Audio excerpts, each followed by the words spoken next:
তারপরে আর তাদের লাগাম ধরার কোনো জায়গা নাই, তাদের ট্রেনিংয়ের ব্যবস্থা নাই। ফলে দুইটা জিনিস হচ্ছে, তারা মনে করছেন আমি যেটা করছি, আমি যেটা বুঝছি এবং সিনিয়রের পিছনে চটি ক্ষয় করে যেটা করছি, that is full and final. সেখান থেকে আমাদের যে জিনিসগুলো আসছে তার একটি, সেটি হলো নকল বিদ্যা। টাইপ করছেন চারতলাতে, এটা অনেকবার শুনেছি এবং বলেছি। ড্রাফটিংয়ের ক্ষেত্রে কাট অ্যান্ড পেস্ট হচ্ছে, কম্পিউটারে সেটা সহজ হয়ে গেছে। সেকেন্ড, আমরা অনেক ক্ষেত্রে দেখছি প্রফেশনের জায়গায়, কমিটমেন্টের জায়গায় আমাদের ফোকাস না করে শর্টকাটে টাকা পয়সা ইনকামের ব্যবস্থার দিকে আমরা এগোতে চাচ্ছি। এই যে জায়গাগুলো, এটা আমাদের ট্রেনিংয়ের অভাবে হচ্ছে।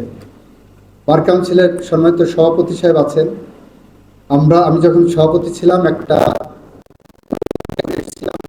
কমিটির মেম্বার ছিলেন, যে আমরা বার কাউন্সিলের সকল সদস্যকে, মানে বাংলাদেশের সকল আইনজীবীকে একটি কম্পালসারি ট্রেনিংয়ের আওতায় আনব। সেই কারণে ইতিমধ্যে আমরা ব্রিটিশ একটি ল ফার্মের সাথে চুক্তিবদ্ধ হয়েছি এবং আমি আজকেও, গতকালকেও আমি জার্মান গভর্নমেন্টের প্রতিনিধি এখানে আছেন, মার্টিনা আছেন, ওদের সাথে কথা বলেছি। Probably they had a meeting with the bar council yesterday. আমরা চাচ্ছি যখন ট্রেনিংগুলো দেব, সাথে সাথে একটা শর্ত জুড়ে দিতে চাই। যদি আইন পরিবর্তন করা লাগে সেটাও করব। শর্তটা হলো, প্রত্যেক আইনজীবীকে একদিকে যেমন এথিক্যাল জায়গায় স্ট্যান্ডার্ড মেনটেন করতে হবে, একই সাথে তারা কমপক্ষে 10% মামলা প্রবণ করবেন। আদালতে আসবেন, সকালবেলা উঠে বড় মক্কেলের মামলা নিয়ে দৌড়াবেন, সাথে সাথে 10% মামলা যাতে ওনাদের জাকাতের মতো করে ফ্রি করেন, সে ধরনের একটি কম্পালশন আনার জন্য আমরা, যদি প্রয়োজন হয়, আমরা আইন পরিবর্তন করতে চাই। বার কাউন্সিলের সভাপতি, বার কাউন্সিলের মাননীয় সদস্য, আপনাদেরকে দৃষ্টি আকর্ষণ করছি। আমরা 40 লক্ষ মামলার জট কমাতে গেলে এই লিগ্যাল এইড প্রসেসটাকে আরও বেশি ইফেক্টিভ করতে হবে। কারণ আমরা একটা মেডিকেল সায়েন্সে কথা শুনি, preventive is better than cure. 40 লক্ষকে কমিয়ে যখন সামনে আনবো, তখন সেটা হবে কিওরিং মেকানিজম। আর যখন লিগ্যাল এইডের মাধ্যমে, মিডিয়েশনের মাধ্যমে আদালতে মামলা যাওয়াটা বন্ধ করতে পারবো, ফ্লোটা বন্ধ করতে পারবো, দ্যাট ইজ প্রিভেন্টিভ মেজার। আমরা সেই লক্ষ্য রেখে আমরা এগিয়ে যাব। আমরা এই লিগ্যাল এইড কনসেপ্টটা বাংলাদেশে প্রথম পেলাম 1994 সালে। আমাদের বাংলাদেশের অবিসংবাদিত নেত্রী, আপসীর নেত্রী, গণতন্ত্রের নেত্রী বলা হয়, কিন্তু বাংলাদেশের মানুষের হৃদয়ের মণিকুঠায় জায়গা করে নিয়েছিলেন তার ক্ষুদ্র ক্ষুদ্র কিছু প্রয়াসে। She was none other than Begum Khaleda Zia. 1994 সালে উনি একটা ফান্ড গঠন করলেন সরকারের পক্ষ থেকে, সেখানে কিছু টাকা দিলেন, অ্যান্ড বলা হলো এই টাকা গরিব, অসহায়, মেহনতি, ভুখা নাঙা মানুষের জন্য ব্যবহার করা হবে। এই টাকা দিয়ে তারা যাতে লিগ্যাল এইড পায়, মানুষের ন্যায় বিচার পাওয়ার অধিকার, তার শাশ্বত অধিকার, তার সহজাত অধিকার, তার মৌলিক অধিকার, right to be treated in accordance with law, তার মৌলিক অধিকারের অংশ।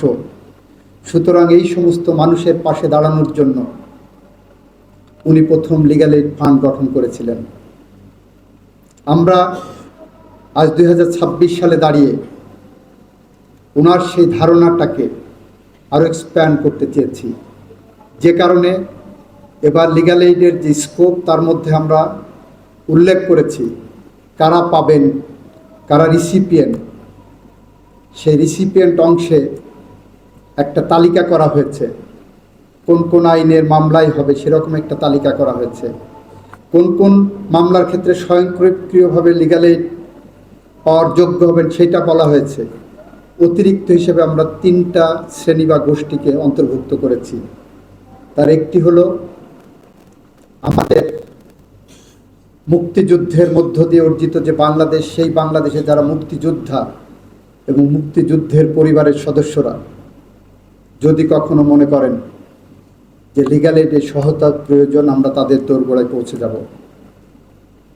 বাংলাদেশের গণতান্ত্রিক সংগ্রামে এ যাবৎকালে যারা ভূমিকা রেখেছেন, বিশেষ করে বিগত 16 বছরে ফ্যাসিস্টদের বিরুদ্ধে আন্দোলন করতে যেয়ে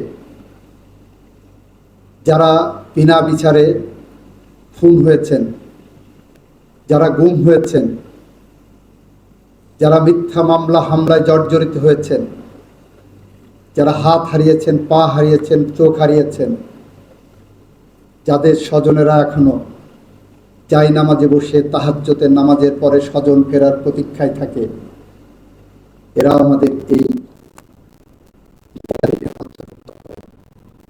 জুলাই বিপ্লবে যারা শহীদ হয়েছেন, যারা পঙ্গুত্ব বরণ করেছেন, যারা সর্বোচ্চ হারিয়েছেন, যারা মিথ্যা মামলায় জর্জরিত হয়েছেন, আমরা তাদেরকে এই লিগ্যাল এইডের আওতায় আনার ঘোষণা দিয়েছি আজকে প্রথম সকালবেলার প্রোগ্রামে। আমরা চাই এই কর্মসূচি বাংলাদেশের প্রতিটি মানুষের দোরগোড়ায় পৌঁছে যাক। আমরা চাই মানুষ স্বপ্ন দেখুক। আমরা চাই এদেশের মানুষ তার ন্যায় বিচার ফিরে পাক। এখানে বার কাউন্সিলের নেতৃবৃন্দ আছেন। আমি বলেছিলাম বাংলাদেশের গোটা বিচার ব্যবস্থার জন্য মাত্র 2200 কোটি টাকা বাজেট। আমি ইতিমধ্যে সরকারের সংশ্লিষ্ট মহলের সাথে কথা বলেছি, আমার বিচার বিভাগের বাজেট বাড়ানো দরকার। কণ্ঠ তোলেন, মাননীয় বিচারপতিরা তো দাবি করতে পারবেন না, আপনারা তো কথা বলতে পারবেন না, কিন্তু আইনজীবীরা আপনাদের কণ্ঠ উচ্চারিত করেন। প্রতি বছর বিচার বিভাগ থেকে 15,000 কোটি টাকার মতো কোর্ট ফিস থেকে আয় হয় বলে আমরা তথ্য জানছি।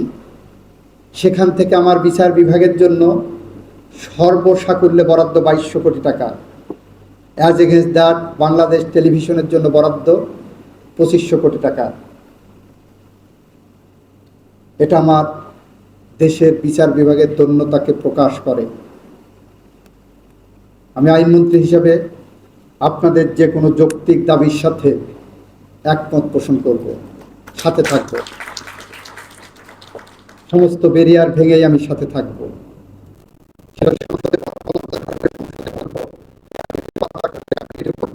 আপনাদের সাথে এসে যদি বলার দরকার বলবো যে আমার বিচার ব্যবস্থা, আমার বিচার বিভাগ এখানে দন্যতার শিকার হচ্ছে। এই অবস্থার থেকে আমরা উন্নতি চাই, পরিত্রাণ চাই। সেই ক্ষেত্রে লিগ্যাল এইডের জন্য অতিরিক্ত বরাদ্দ আমাদের প্রয়োজন হবে। লিগ্যাল এইডকে যদি ইফেক্টিভলি পরিচালনা করতে হয়, অতিরিক্ত বরাদ্দের প্রয়োজন হবে। সেই বরাদ্দ আগামী দিনে যাতে বেশি আসে সে মর্মে কাজ করার জন্য আমি আপনাদের কাছে প্রতিশ্রুতিবদ্ধ। আমি চাই আগামী দিন এই লিগ্যাল এইড বাংলাদেশের মানুষের স্বপ্ন দেখাক এবং বাংলাদেশের মানুষের সেই স্বপ্নের সারথি হিসাবে আমিও তাদের সাথে থাকি। সবাইকে ধন্যবাদ। খোদা হাফেজ। বাংলাদেশ জিন্দাবাদ। সবাইকে ধন্যবাদ।